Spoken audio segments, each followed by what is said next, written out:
DreAllDay.com. The most common copes of the mediocre. Now, hopefully, everything that I'm talking about here today does not personally apply to you. But if it does personally apply, if the fucking shoe fits, you should ask yourself why. Now, let me tell you where this came from and why I'm talking about it. This subject actually came after I saw a post on social media. I mean, where else do I get my ideas besides post on social media? But I saw a post on social media that was going viral, and it was showing two celebrities sitting front row at a sporting event. Now, one of them was a black guy who's a rapper, and he was wearing a lot of jewelry and what looked like to be designer clothing, this black rapper. The other guy is a white guy who's an entertainer, and I don't even know who this guy is. I think I've seen him somewhere before. I don't even know his name. He's a white guy entertainer. He was wearing very plain clothing. None of it appeared to be designer. He had no jewelry on at all. In other words, he was dressed kind of what most people would call bummy, even though they're both sitting in the front row at a sporting event. They were not with each other. They were just at the same game. And the caption to the photo was the first of the common copes that I'm going to explain here in today's masterclass. So let's just get right into it without any further ado.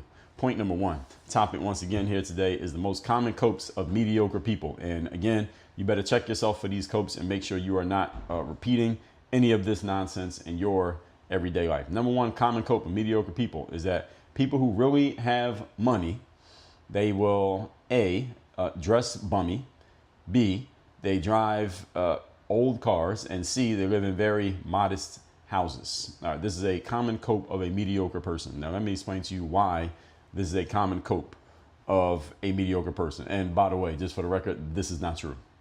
All right, let me tell you why. Have you ever spent any time in places where money is a requirement of existing? Any of you who has not, let me help you out. Places like you go to a place where people need money just to be in the, just to breathe, you got to have some money. In those places, here's what you're going to see. Any of you who's never been to one of these places, I'm going to tell you exactly what you're going to run into. You're going to see luxury vehicles. You're going to see high fashion clothing. You're going to see things that even if you don't know what it is, you can probably tell that it costs a lot of money. And you're going to see people who have and are willing to spend a lot of money.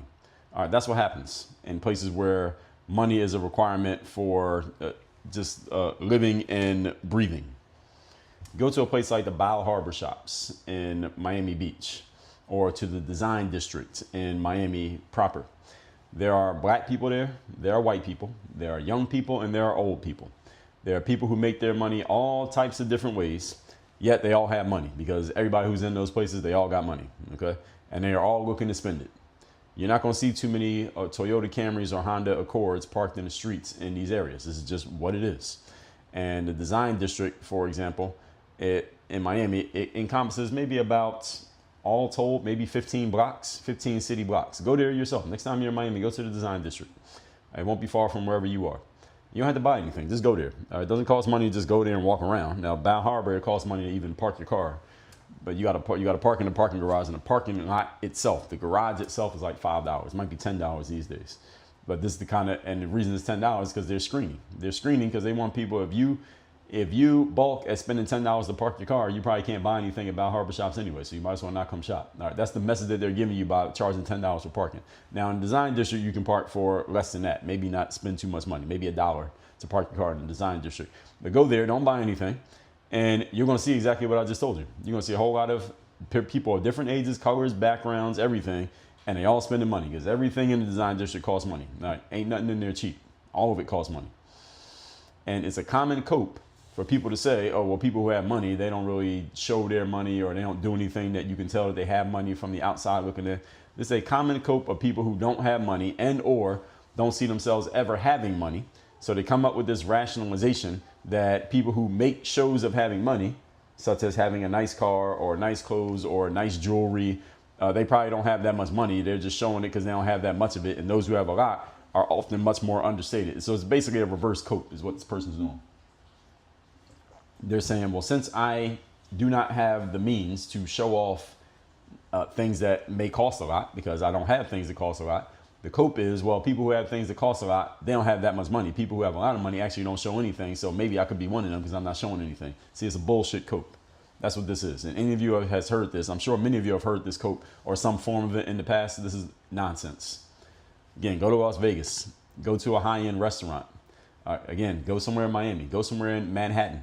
Go to the Bay Area of California, Silicon Valley, Menlo Park. Go to one of these areas where you go to just a nice area of any town, wherever you live. Go to the area that is high, that it costs a lot of money to live in those areas, and look around at what you see.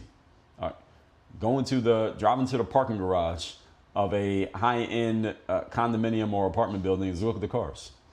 All right. It's a cope for the people to tell you these things. And again, while there are examples of this, of course, there are examples of people who have a lot of money and they may not on the outside look like they have money. Warren Buffett is a common example people bring up. Well, Warren Buffett still lives in the same house he bought in 1950, and he drives this old car, and he doesn't wear jewelry, et cetera, et cetera. Yes, sure, there are examples of this. Remember that examples do not disprove rules, they actually prove rules. People who have money, usually you can tell they have money as long as you know what to look for. Now, some people simply don't know what to look for, so you would think somebody may not have money because you don't know what you're looking at. But if you know what you're looking at, you know what you're listening for, you can tell. People don't always show it as outwardly or as ostentatiously as the rapper, for example, that I saw in this meme. Not everybody who has money wears a bunch of jewelry. I don't wear jewelry, but there are other signs. And if you know what the signs are, then it's easy to tell. Some people are just ignorant of the signs, so you don't even know what you're looking at. So you default to things that you know about, which are fewer in number. And when you don't see those few things that you know about, you make an assumption that is actually not true. So you assume things that are actually not even real because of your own ignorance. So it's often a cope of ignorance more than it is a cope of resources. But this is the most prevalent cope, is this one right here. It's people saying, oh, well, if you are showing something, it's simply because you don't have that much of the thing. This is nonsense. Again, most people just don't know what they're looking for. They only know a few things that allegedly to them signify you have resources. So if they don't see those few things, then they assume you don't have resources. But no, there are other things that you just don't know about. So the more you learn, the better you understand this. Point number 2. Today's topic, once again, is the most common copes of mediocre people. Number 2 common cope is that a really, really pretty female is either a whore or a gold digger, combined with, here's the flip side of that same cope, and you often hear that one from men. The other cope is a man who has a really nice body is probably just not a very smart guy, or he's just a very superficial individual. This one usually comes from men too. This cope, actually both of these copes, usually come from men. Now, women have their own copes, but neither one of these is a female-based cope. Both of these are male-based copes. This is the physical appearance / hypergamy cope. Now, I have seen and heard this one come out of the mouth of way too many men to not include this cope on our list here today. I've heard many men make this cope about women that they, for whatever reason, either could not get or they have decided that they did not have access to. So they look at the woman and say, oh, well, the only reason that woman, who is physically attractive, is with that guy is because he probably has some amount of money. She's only with him because he has money. You don't even know who the guy is. You just know who the girl is. You know what she looks like. You don't know the girl. You just know what she looks like. Know that for whatever reason, you don't have access to her. And then you see the guy she's with, and you say, oh, well, the only reason she's with him because he has money. As if that's a knock on, it's not a knock on the man, because having money is a good thing. It's a knock on the girl. Oh, she's only with him for the money, not because he's a quality guy, which is, again, that's the cope right there. She's with him because he has money, not because anything about him as a person. That's the cope. Even if it's true, you're still coping. And I'm gonna tell you why you're coping. Because first of all, any attractive woman by nature, an attractive female by nature will have her pick amongst male suitors. So if a woman is very physically attractive, she's gonna have a whole bunch of men interested and she gets to choose which one she wants. Women do the choosing. This is how it works in the sexual marketplace. And beauty, gentlemen, I was going to say ladies and gentlemen, but I'm actually talking to the gentlemen. Beauty has a price tag. This is not to say that every pretty girl is simply selling herself to the highest bidder. There are a lot of men, again, coping who want to believe that. But it is to say that a beautiful woman has the option of selling herself to the highest bidder if she so chooses. And this is where a lot of men will cope and say, well, that just makes the girl a whore, or that just makes she's just a gold digger and she's just going for whoever has the most resources. Well, let me ask you a question, males. If you had a whole lot of resources and that increased the pool of women from which you could choose, would you have a problem with that? Most of you, the answer is hell no. You say, well, yeah, shit. If I had more resources and I had access to more women, that'd be great. Because now I can get more of the women that I might be interested in, and I have more women interested in me than who are interested in me right now. What man would turn that down? Nobody would turn it down. So it sounds good as a cope when you're not the person who is receiving the benefits of it. But if you were receiving the benefits, you wouldn't have a problem with it at all, which means you're coping. You only have a problem with it because you don't have access to it. Good news is you can change that. I got a whole university that works with you on exactly how to do this. So a really attractive woman does have a lot of suitors, and often she is going to choose by the person with the resources, because why not? I'm not saying every woman does this. I'm not saying every woman bases her decision on this criteria. What I'm saying is a woman who has that level of beauty does have the option of taking it if she so chooses. And if you happen to be priced out of the market, so to speak, don't cope by saying something negative about the woman or the man that she chooses. Ask yourself, all right, why was I not in the running for this prize? Why was I disqualified? And what can I do to make sure I'm not disqualified in the future, to where I can do the choosing rather than hoping to get chosen? That's what you should say, because beauty has a price tag, gentlemen. This is how it works. This is how the marketplace works. And again, this is not to say that every pretty girl is doing this, but a beautiful woman has the choice. This is real. Again, you go to places where people have money, you'll see there's going to be a lot of very attractive women walking around, and you see the men that they're with. And sometimes the man is pretty too. Sometimes he ain't pretty. Is it because the man has resources? Could that have something to do with it? Probably. All right. I lived in South Florida for almost 20 years. Is this the case in a lot of situations? Probably. Yes. It's the case in a lot of situations. There are a lot of men I know who admit this is what it is. Men I know who, they ain't that pretty, but the girl is. How do you get the girl? I just told you. Now, there are men out there who are pretty and the girl's pretty too. So sometimes maybe it's just a looks thing. Sometimes he's pretty and he has resources. That's a good combination. So the coping man, referring to this woman as a whore or a gold digger simply because she has the option of choosing amongst men who have more resources than most other men, is the cope of a man who didn't qualify. That's all it is. Because see, if you're a man who qualifies, you don't call the girl a gold digger. You're like, I'm glad she's digging for gold because I got gold. Good. Keep digging for gold, baby. You're going to keep digging. You're going to get to me. I'm glad you're looking for gold. I got it. The cope about men with nice bodies is not as common, and it's actually it's starting to become a bit outdated. It was much more prevalent back in the 80s and prior. It was much more prevalent when people would say this about men. These days it's mostly focused on women, but it's still a thing. On the male side, it is possible that a man can take care of his body and still take care of other aspects of his life as well. Discipline often is transferable from one domain to another. You see a man who's disciplined in the gym, meaning he has a nice body, he's probably disciplined in some other aspects of his life as well. Discipline usually transfers. Now, if you're a male who finds yourself or suspects that you may be, again, priced out of the game for whatever reason, as I just explained, do not rationalize or cope about it by making the woman wrong or making the game wrong. Just be happy that now you know what the game is, and if you so choose, you can learn how to play it. You can get involved in the game. So the men out there, and I know the dating world is a lot more challenging these days than it was even 25 years ago, because now you have the internet, and a woman can sell herself through the internet in a way that a man really cannot unless you happen to be famous. Most men are not famous, and there's a lot of women who are not famous, but because they're pretty, they can draw a lot of male suitors through the internet in a way that a man, even if he's pretty, you can have a six-pack and big muscles and all of those things, you will not draw the same amount of attention through the internet that a woman of equal attractiveness does getting attention from men, because this is just biologically how it works. So the game is all tilted in the favor of the female these days. I 100% understand this and recognize it. As a man, if you happen to not be famous, 99% of men ain't famous, and you want to get in the game, you can still develop all of your other great personality traits. You can build yourself up as an individual person, get in great shape, make sure your clothes look good, carry yourself in a professional way, learn how to communicate, learn how to be direct, carry yourself like a fucking man, don't be a pussy. And these are all things that any man can do. They'll separate you from most of the other men in the 99% of which you may be a part. Meaning all the men who are not famous, is 99% of them, you can separate yourself out of that group by simply doing these discipline things that I just laid out. And at least make yourself as eligible as possible for the women who are looking for a guy, maybe not just based on money. And listen, you may be on your way anyway, and then you end up having money even better. but don't cope and rationalize that something's wrong with the woman or something's wrong with the game. All right, the game is just the game. The game is not right or wrong, good or bad. The game is just what it is. You got to learn how to play it. That's why we call this work on your game. You got to figure out the game first, then you work on it. Point number 3. Today's topic, once again, is the most common copes of mediocre men. Number 3, all people who have money are either dishonest, scamming, or you're doing some sort of grift. Notice all 3 copes we've been talking about here today have something to do with money. You should notice that.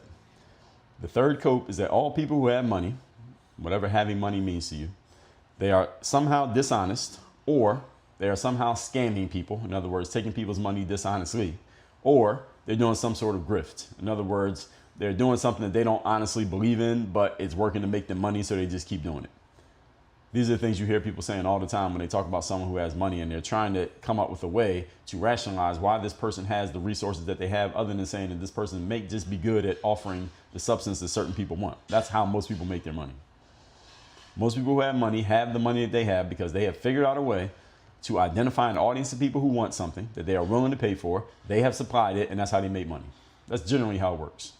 Most people who have money are not doing it dishonestly. They're not scamming anybody. They're not doing any kind of grift. Grift is this new common term that people throw out when they see you doing something that might make money and they don't like it. But instead of just figuring out some way of attacking your actual position or point, they just say that you're grifting as a way of discrediting you because they can't actually address whatever it is about you that they came across in the first place. So they just say, oh, you're grifting. And it makes them feel good. It's an ego cope is what it is. This is one of the things you hear these days also with politicians talking about the oligarchs or the billionaires, quote unquote oligarchs or billionaires. These are the people who have so much money, and that's the reason why you are broke and working at Walmart. What the hell does that have to do with anything? Some guy making $1 billion is not stopping anybody else from making $1,000 or $1 million or your own $1 billion. This is the worst cope of all the copes that we've talked about here today. This one is the worst. And the reason why this is the worst cope, because it's basically completely faulty logic instead of somewhat forgivable emotions and feelings. The first two, I can understand the emotions and feelings behind it. This one, this is not about emotions and feelings. This is just complete idiocy and a complete lack of rational thinking and a complete lack of logic and objectivity. No one who is listening to this episode is being blocked by anyone else from earning as much money as you would like to earn based on the value that you are able to put out into the marketplace and collect that from the open marketplace. No one is being blocked from that.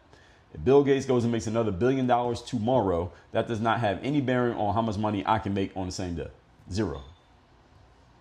And the same thing applies to you, and you can swap out the names. If you go make $1 billion tomorrow, it doesn't stop me from going and making $1 billion myself. If 10 new billionaires pop up next week, that has no bearing on your ability to become billionaire number 11 the week after that. If anything, the 10 people becoming billionaires this week should provide material and stories and momentum and motivation and examples to you for more ideas of how you could possibly join them. Or even if you come up short and only land in the millionaire category, that'd be good for you, wouldn't it? In no way does other people making money prevent you from making the same amount of money or even more money than what they make. However, since most people have very limited visions of their own capabilities and a limited vision of their own potential, and because most people would rather prefer a convenient excuse to a motivating reason, it's very easy to sell people on the idea that the success of someone else is somehow, some way blocking you from success.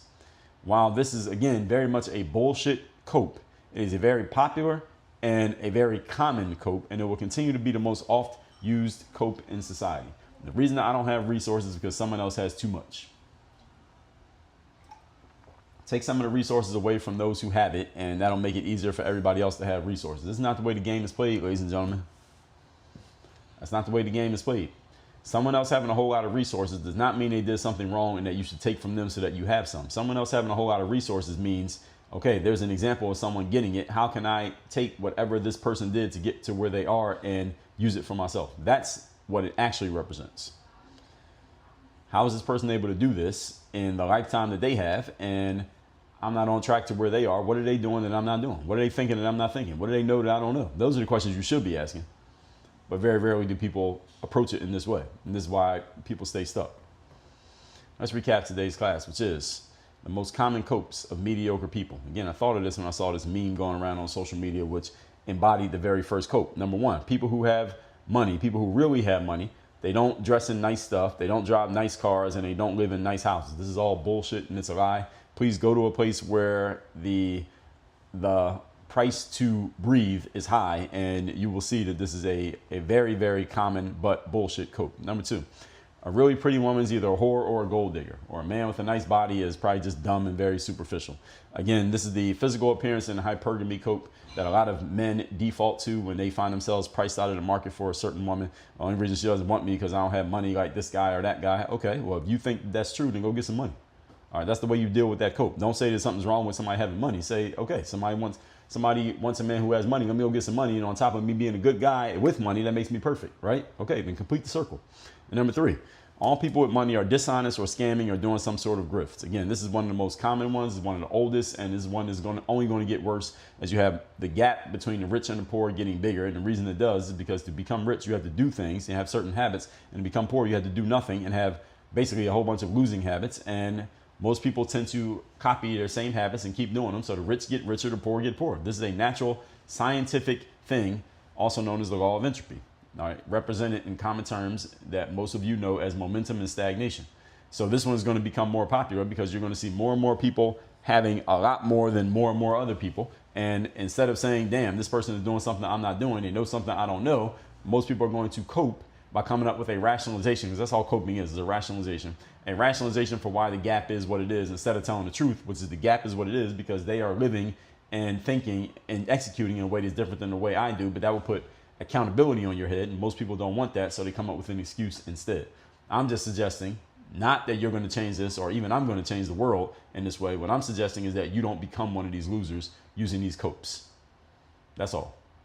Now, how do you get your mind in the right space to where any cope that you could possibly come up with can be turned into a formula and a strategy that you can attack to actually change the situation rather than complaining about it? That's a great question. Go to workonyourgameuniversity.com, have me as your coach, and let's get to work on that. We have different levels of our program, different levels of access you can choose from. Again, workonyourgameuniversity.com. Work on your game. Dre, all